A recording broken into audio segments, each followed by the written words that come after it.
अभी हमने SP office आकर के बजरंग दल और विश्व हिंदू परिषद और हिंदूवादी संगठनों के लोगों के द्वारा जो ज्ञापन तैयार किया गया है, जिसमें हमारे नगर के विश्व हिंदू परिषद के मार्गदर्शक मंडल के सदस्य पूज्य संत महात्मा भी सम्मिलित हैं, उनके भी हस्ताक्षर हैं। ये ज्ञापन हमने सौंपा है और इसमें हमारी महत्वपूर्ण मांग ये है कि जिस पुस्तक को विक्रय के लिए वहाँ लाया गया था, पहले तो उसको पकड़ा जाए कि ये साहित्य आप कहाँ से लेकर के आए हैं। अगर ये ललई सिंह यादव का जो नाम इसमें आ रहा है प्रकाशक में, इस पर आज से 30 साल पहले उत्तर प्रदेश हाई कोर्ट के चीफ जस्टिस ने सख्त प्रतिबंध लगाया था और ललई सिंह को भी गिरफ्तार किया था और इसको इस साहित्य को बिल्कुल भी पब्लिक के बीच में लाने के लिए मना किया था।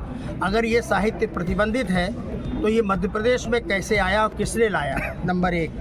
नंबर 2, जो आयोजक हैं वो किस भावना से इस आयोजन को कर रहे थे जिसमें इस प्रकार का साहित्य वितरण किया जा रहा था या बिक्री में रखा गया था।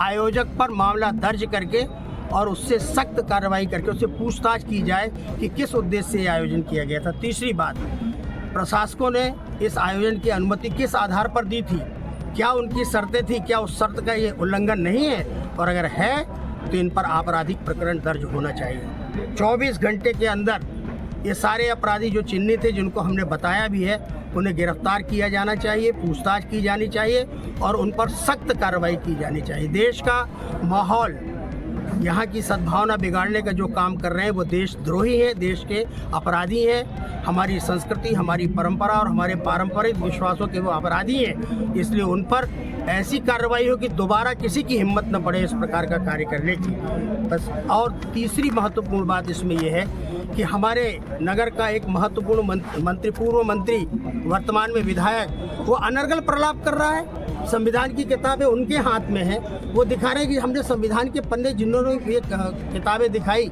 उन पर अनर्गल प्रलाप कर रहे हैं कि उन्होंने संविधान जलाया। हम संविधान विरोधी नहीं है, हम भारत के संविधान को लोकतंत्र की गीता मानते हैं और जिसे हम गीता मानते हैं वो हमारे लिए आदरणीय है और इसलिए किसी भी व्यक्ति ने संविधान का अपमान नहीं किया है। अनर्गल प्रलाप करने वाले उस विधायक पर भी कार्रवाई होनी चाहिए और नहीं होगी तो जहां से होगी, जैसी होगी, उसके लिए हम तैयार हैं, क्योंकि प्रशासनिक अधिकारी जल्दी से हमारे जनप्रतिनिधियों पर हाथ नहीं डालते हैं, लेकिन ये अधिकार उनको है कि अगर वो अपराधियों का साथ दे रहे हैं, वो देशद्रोहियों का साथ दे रहे हैं और वो दंगे फैलाने जैसी, भड़काने जैसी वाली बात कर रहे हैं, तो वो भी अपराध की श्रेणी में आते हैं। इसलिए उनको भी बुलाया जाए, उनसे भी पूछताछ की जाए और अगर मामला दर्ज होता हो तो उन पर भी मामला दर्ज किया जाना चाहिए।